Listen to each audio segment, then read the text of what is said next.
everybody, and welcome again to Stud Story. This one is going to be number 19, and we're going to have some fun today. We're going to talk about Australia today, and we're going to talk a little bit of wrestling about Australia, and then we're going to talk about some of the things in Australia that'll kill you, which is quite a few. And some of this I have done before on Studcast. We're way back though, and I'm looking forward to it. Hopefully, if you've heard these stories, you won't mind hearing some of them again. But I kind of want to start with, let's go back to 1973. And basically, it was January of 1973 that I was invited to go to Australia. I've been wrestling for about 2.5 years. And gosh, I took the opportunity right away. For several reasons, and one is because I've always wanted to see that country, and I can say right now that if I had to go to somewhere and live other than in the United States or in America, it would probably be Australia. It's just a beautiful, beautiful country and great people. Kind of reminds me of being in the U.S. a lot. Anyway, I was wrestling in Florida at that time, and my dad was getting involved with Jim Barnett, who is big. That's the second reason I wanted to go to Australia, is because Jim Barnett was a big figure and a big character in wrestling, all over the world recognized. And the opportunity to work for him was always going to be a benefit to me and to all the other wrestlers who went there. I came out of Florida territory, and in the territory at that time was Bob Roop. He ends up on this same tour. And there's another guy in there at that time that was named Dennis McCord. And you probably won't recognize that name, but he is going to become Austin Idol.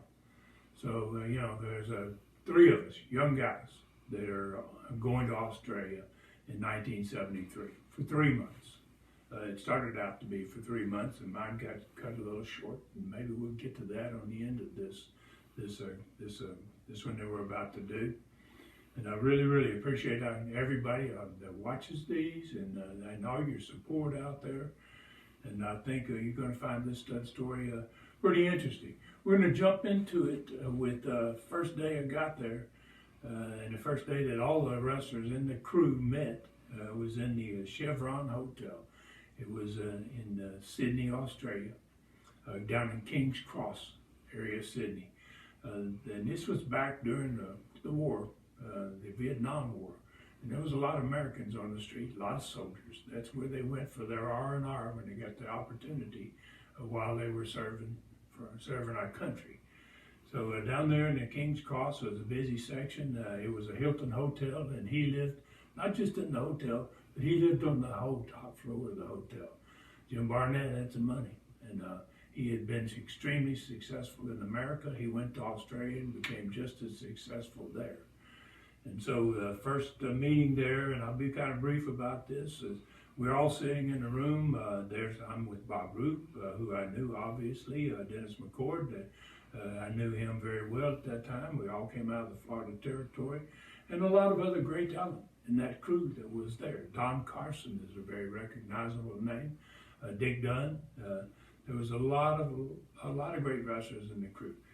Anyway, I'd never met Jim Barnett. Never seen Jim Barnett, and we were sitting in the room, and then in comes a guy. He's dressed in a suit. He puts his hands on his stomach. He's got a little pot belly, and he walks into the room. He's got his hands on his stomach, and everybody goes quiet in the room, And I didn't know who he was, but I knew this is somebody special. And he goes to the podium. And everybody's quiet, and he just looks. He just starts, and there was probably 20 of us, maybe 25. He had a big crew, and he looked at the crew very, very slowly. And then the first thing out of his mouth, he says, "Oh my God," because I can see nothing here but money, money, money. And that was the first words I ever heard out of Jim Barnett's mouth. And so I'm in Australia, and I had my wife with me, and I had two sons. One was 3 and one was 1 year old. And to start out with some of the wrestling portion of this, we did. My dad was involved, and he talked Jim Barnett into letting me and Bob Roop wrestle people out of the crowd, marks that wanted to wrestle. And my dad always wanted fans to realize that wrestling was real and that we were tough, and that you could get hurt, all those things, and so pretty much at least 3 or 4 times a week we would alternate, Bob Roop and I, and we would, whatever town we were in, they would make an announcement next week. So Ron Fuller or Bob Roop are going to wrestle anybody that wants to come and wrestle out of the crowd, and then they would get a name or two. The next week they'd show up, and most of the time we'd just do one. We'd wrestle one a night. Occasionally, if there was a lot of names on the list, he'd take one, I would take one. And we kind of set a precedent there, and we let people know in Australia that there was a lot more to wrestling than what you thought, and it was a good thing for wrestling fans to nowadays everybody knows what wrestling's all about, but it was great back in those days for fans to realize that there were guys in there that could really wrestle and that you could get hurt. And so I took that when a year later, I became a promoter, an owner of a company, Southeastern Wrestling. And first thing I wanted to do, and it was because that territory, it had been owned by John Kazana, and it didn't have a lot of great shooters. And they didn't really push wrestling. They pushed everything else, fighting the blood and everything else. And I wanted to convince people that wrestling was real, and that some wrestlers at least were real.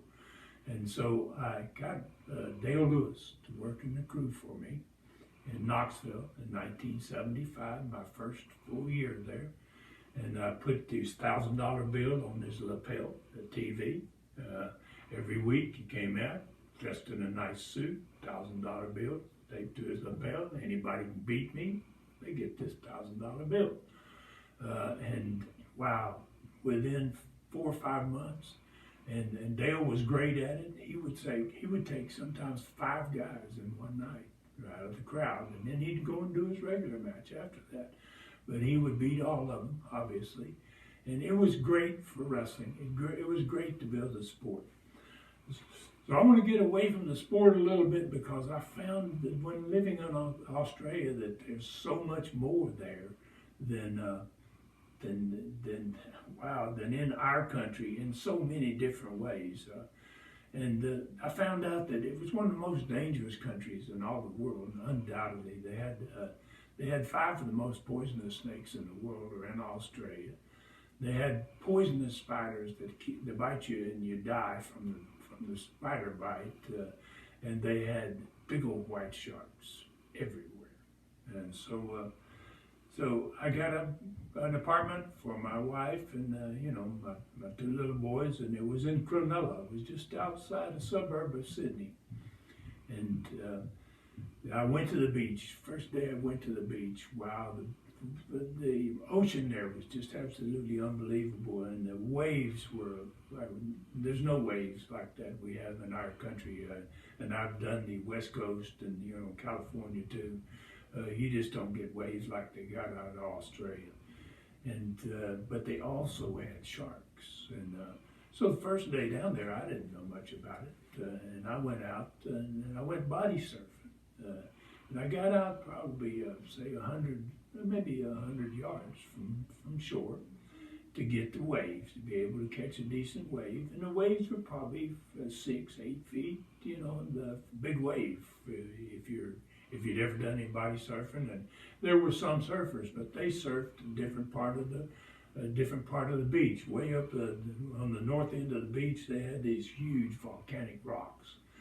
And so the surfers did that area there, seemed to get better waves. But we got fine waves where I was, big enough for me. We surfed in and out, you know, I body surfed for maybe 30 minutes, and then I hear this horn. And the horn goes off, and it sounds like it's coming from up on the beach.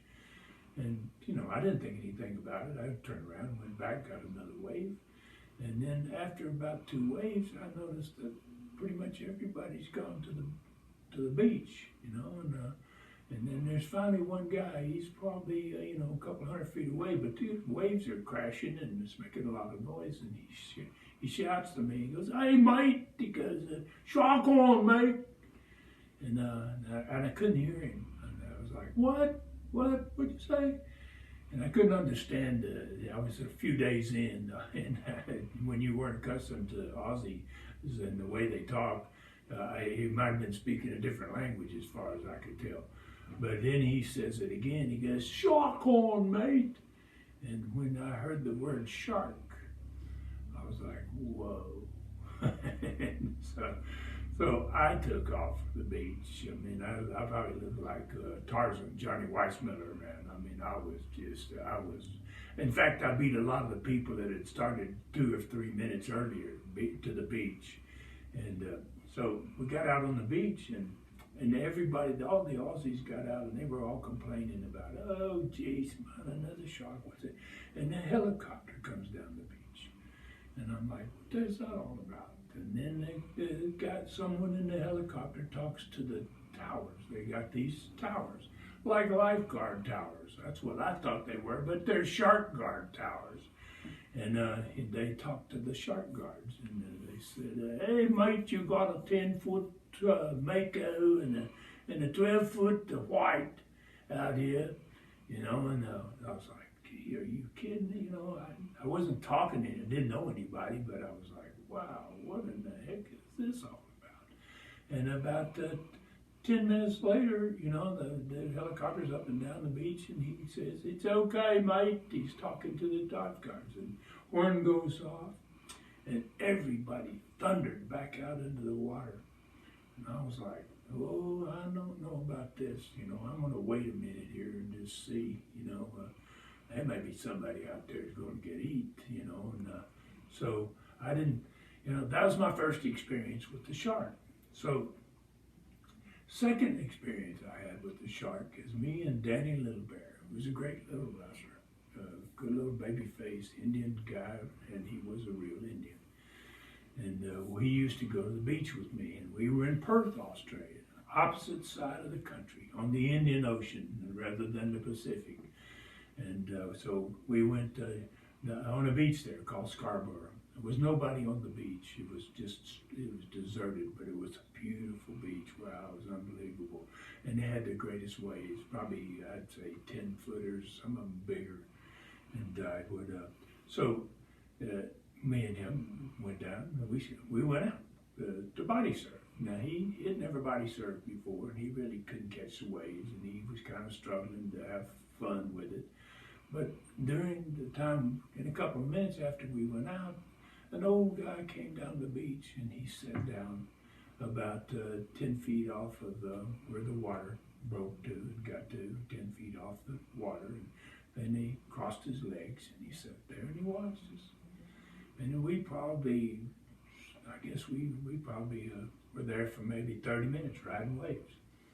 And when we came in, I asked him, you know, he's an old guy, and he'd been sitting there, and, you know, I said, "Hey, you know, did you like that? Did you enjoy it watching us?" And he goes, "Oh, yeah, mate." He goes, "You know," he says, "really wasn't why I was watching you, you know." He said, "The only reason is," he said, "about a fortnight ago," he says, "a 20-footer come in out there, about where you boys were there," and he says, "he swallowed the guy."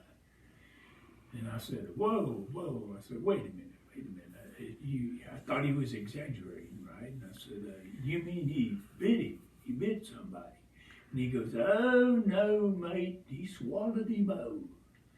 So, you know, I was like, wow. And that was, so just down the beach, like I said, where the surfers went, another day I went down in that area, and they had these volcanic rocks that were just massive. Some were as big as houses. and they had these little small little areas where water would collect in the rocks. You know, the surf would break over the rocks, and then the little pits that would been in the volcanic rock would fill up with water. And so I was there, and there was a few people around, but I was kind of off by myself. And I saw a little blue octopus in the water, you know, and it was a little small, about the size of a big bowl, and the water was there, and in there was a little blue octopus. And I was, you know, like, well, geez, man, that's pretty cool, you know. I didn't have any idea what it was. And luckily, there was a guy not too far away, and he saw me looking at him. And then I reached for it. And he goes, "Oh, no, mate, He goes, wait just a second there." And he comes over and he looks down and he goes, "Oh, no, mate." He goes, "I wouldn't touch that boy." You know, and I go, "Well, why? I mean, it's just a little octopus." And he goes, "Oh, no, mate, that's a blue octi." And I said, "Yeah, well, so what?" Right? You know, so anyway, he says, I said, "Well, what would he do to me?" And he says, "Oh, no, mate." He goes, "You touch that boy and he stings you." He says, "We take you up on the beach and we sit down with you for a couple of minutes."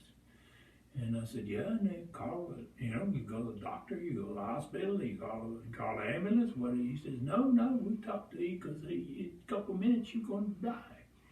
He goes, you know, so he says, this is not a good thing, mate. You know, you need to know what you find, what you got here in Australia that's going to kill you, you know, because you're going to have, so later on, you'll go to Brisbane, which is halfway to the northern end of the continent of Australia from, say, Sydney, and I get introduced to rockfish, you know, which is, you know, you don't go out in that water without shoes on your feet, because if you step on some things that look like a rock, and it's actually a fish, and he just puts his fins up into the bottom of your feet, and they take you up on the beach and talk to you for a couple of minutes and you're gone. So then they had spiders, you know, besides the snakes, you know, and I didn't get out in the outback enough to encounter too many snakes, but I did have an encounter with the spiders. And that happened in a racetrack, a horse racing track. We wrestled in a town further north than they had ever wrestled in. My dad wanted to run spot shows. Jim Barnett had never run anything but the major cities: Brisbane, Melbourne, Sydney, Adelaide, Perth. That's all he wanted to run. And Dad sees this town way up in the northern part of up there where they've got the crocs, the crocodiles, man. And they're pretty bad too. You know, they'll kill you too. Quick as or maybe quicker than anything else. But anyway, Dad wants to run a spot show way up there in the northern part of Australia. So we're running in a horse track. It's a Surrey track. Australia loved racing, car racing, horse racing, Surrey racing. They were just race fans. And they were great wrestling fans too. I got to give them that too. But anyway, we wrestled in this stadium. And when we went north, it's wintertime, it was wintertime, it was in January, which is dead winter in our country. But when you go south of the equator, everything changes. In that time of year, it's summer down there. January, February, March, height of their summer in Australia. So that's why we were surfing every day and doing that type of stuff. So we're down there in the wintertime. And in Australia, it's the summertime. So they were far enough north, they were so close to the equator that they got monsoon rains. For 2 months out of the year, it just rained every day. What Dad didn't know about the rain when he wanted to book this town, he didn't know that it's monsoon season and that's not a good time to go up there to begin with. And then he found out when he got time to go that there was 600 miles of dirt road to get the rain there between Brisbane and this town that he wanted to run, with 2 gas stations in 600 miles. So, you know, I mean, it's wilderness And so we got there, it was raining like crazy. Really, really horrible weather. And we go to work that night. And the roof, they had a roof on the stadium, the grandstand, the big grandstand, probably 6,000 or 8,000 people that held, I would think. It was huge. And we got there expecting nobody to be there. It had rained, we were there 18 hours, it had never stopped raining. We went there just expecting nobody, and that place was packed. It was full of people. But it was raining so hard that the rain was setting on the track, and the grandstand was right next to it, that you couldn't see anybody in the grandstand. It was raining so hard that when you got in the rain, you couldn't see anybody, and I don't know that they could see us, but obviously they could because they were responding to what was going on. The Australian tag champions was Dick Dunn and Don Carson. And I wrestled them, and I can't remember who my partner was, but I do remember in that particular match it had rained for so long that the track was just mud. And when I went to the ring, it was deeper than my boots, my wrestling boots. They were about a foot, 12, 14 inches above my foot was the top of the boot. My boots were totally under the mud. And I remember one spot in the match Don Carson called for. He said, "Throw me out of the ring." And gosh, you didn't want to get out of the ring, because just getting into the ring was enough of a hassle and a horrible thing. But so I did. I chucked him out of the ring, and he said, "Follow me." And he got up out of the mud, and he ran down the racetrack. And he couldn't run, but he slogged down the racetrack, dragging his feet out of the mud, and he got to the rail where the horse rail was. And he says, "Throw me over the rail." So I tossed him over the rail. Actually, I slammed him over the rail. And when I slammed him, he disappeared. It was so deep of mud that his body was gone. I had to dig in there and find him, grab him, and pull him up. Don Carson had the blonde hair. He was totally black. But I got a huge pop from the crowd out here. They could see it somehow. I don't know how they could see it, but they could see what was going on. And so I slammed him and eventually went back to the ring. Anyway, in the dressing room, and this was the last match of the night. And so in the dressing room, I ended up going in. They had 2 or 3 showers. They had one down at the far end. It didn't have a light in it. The bulb was out in it. And so I got my clothes off, and they were taking showers in the other showers, and I went into the dark shower. And I started showering. Now, I knew I'd had this conversation with that Aussie way back, and he told me, "Hey, you got to be careful here, mate. You don't know what will kill you." And he mentioned some of the spiders and all that.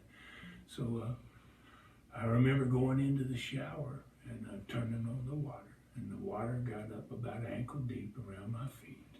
And the guy, he says, "Mate, I'll get you a bulb." And so he came back, and I was standing in the water. It was all dark. And he reached up there next to where I was, and he screwed in the light bulb. And when the lights came on, I looked down, and I looked at the walls, and the walls were full of these spiders. And they were all floating around my feet. I had no shoes or even shower shoes or anything on. And I just, wow, I didn't know whether it was deadly or not. And so I knocked him down. I jumped out of the shower and I hit him and knocked him across the floor. And I landed on the floor, and I started looking down. I didn't have any spider on me. And I asked him, I said, "Are those deadly?" And he goes, "Oh, God, yes." He said, "Look, mate, those are so-and-so's, Oh, geez, it could have been a bad deal for you." I'm like, whoa, man. So, the experiences I had were pretty unique there. And I'm going to finish with one that turned out to be, I didn't have the opportunity to spend much time with my family because we were flying every day, and we were flying not just like from city to city, but from one side of the continent to the other, and it's pretty much the size of America, pretty close to it. So, you know, you wrestle in New Orleans one night, you fly back to, to Washington, D.C., and that's about that distance, and then the next day you might fly from Washington, D.C. north to New York City, and then the next day you might fly across the country to Perth. You know, you were just gone. And I had an opportunity to take my wife and my two little boys to the zoo, the Sydney Zoo. And I'm sure everybody's seen the big picture of the Opera House, which is one of the most famous places in that country, and beautiful, beautiful building, beautiful structure, and the big bridge that's next to it. If you see Sydney fireworks, they always shoot them off that bridge in Sydney when it's New Year's Eve and that type of stuff. Anyway, you crossed that bridge and you went to the zoo there. And I remember us going to the zoo, and we got to the monkey area, and there was a cage full of orangutans. They had little ones and they had a couple of big ones. And there might have been 10 at least in that one big area. And there was a huge cage, you know, where you had where they could get around. They had a little room. They had a little back room, you know. And then they had these platforms built up along the cages where they could climb up there on the platform and sit and look at people while people were looking at them. Well, me and my wife and my two sons walked, you know, we got there, and there wasn't very many people around. But so then they got a little show going. I mean, it was like they almost wanted to entertain us in a way. And the deal was, and this is kind of strange, and I don't know how to do some of this without, you know, and getting a little on the vulgar side, but this cage full of orangutans, there was a couple of little babies. And they ran around like orangutans on their bottom feet, and sometimes they could stand up like a human would. And this monkey, they had ropes hanging down from the ceiling of the cage, and one of the bigger orangutans climbed up the rope about you know, just high enough that the little one came down and underneath him, and he took his finger and he was trying to stick his finger where the sun don't shine. And this other monkey, and the other monkey looks, you know, and finally and the other monkey climbs a little higher. So the little one climbs up and he's still wanting to do the deal. Finally, the one up top doesn't pay attention, and he manages to get where he wanted to go. And when he does, the whole cage started laughing. They were all like, ooh, ooh, ooh, yeah, ooh. It was like, well, they were enjoying it, right? And the little one took off running, and the big one chased him around to the back room, and you could see Mary was slapping him around a little bit, like, you know, man, don't you do that again. And then he'd come back, climb the rope, and here came the little one again. Well, this act went on for probably 20 minutes. There was a crowd. There was probably 300 people there by the time that this went on. It happened about 3 times. And then they finally, there was a big orangutan. He sat in the back. You could tell he was the big male. He's the big daddy of the whole deal. And he laughed with the others, you know, when that happened. But then, you know, he finally had seen enough. It was time for the show to be over. And, you know, so what he did is he went over to and climbed up the cage, and he sat on the platform, right in the middle of the cage. Everybody's looking at him, right? You know, he's the big boy anyway, right? The show's kind of over anyway. He sat up there, and he sat on his feet like this, and he reached back and he pooped in his hand. And he took that and he opened that big old orangutan lip and he put it in his lip. And I remember all the Aussies, all the people grabbed their little kids and they all took off running. I mean, within 20 seconds, there was just me and my wife and my 2 boys. Was all that was left.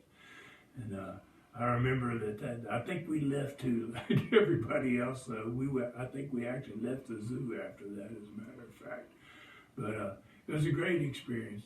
Going to that country was a tremendous experience. It was a great experience for me, wrestling-wise as well. And this was during the time frame when the time that Dory Funk Jr. was the world heavyweight champion, and it was designated he was going to drop the championship onto Jack Briscoe, who was a star in the Florida territory. And he hurt himself. Or there's a big controversy to this very day. Did he really get hurt, or did he just not want to get beat by Jack Briscoe? Because, and I really don't know the answer to that question, and I don't think anybody else knows as well. But Junior called in, and Jack Briscoe, as soon as he won the championship, was going to come to Australia and defend it. And Junior called in and said that he had been injured on an accident on his father's ranch, Dory Sr.'s ranch, and that he wasn't going, he had to be off. I think he was off for about 2 months, and then maybe he was hurt. I really don't know the answer to that. But anyway, Jack Briscoe came on to Australia, and I was designated to be there for another month. And Barnett and my father brought me in, and they said, we want to keep Jack longer here because he didn't win the title, and we expected to have him here for a week defending the championship, but since he has no belt, we want to keep him here longer because we want to make it up to the fans. And they said, we want you to go home a month early because you're already over in Florida, and we're going to put you into Jack's spot until Jack comes back. So I ended up going home early out of Australia because of that incident that kept Dory Jr. from putting the belt on Briscoe. He actually put the belt on Harley Race, and Harley put the belt on Jack Briscoe. So that's quite a long story in a way, but I really, really enjoyed myself in Australia. It's a fantastic country. Met a lot of great guys. A couple of them came to America and became great stars. Bill Dundee in Memphis, a guy named George Barnes out of there, Ron Miller and Danny O'Day were big stars, came from Australia, came into Florida territory, and did big businesses for them. A lot of guys came from Australia from out of that deal, and it wasn't long until Jim Barnett came to America from there and ended the Atlanta War, and that's a whole nother story. So thank you all. I very much appreciate it, and appreciate all of your support, and thank you very much for making Southeastern Rewind one of the best sites now on YouTube.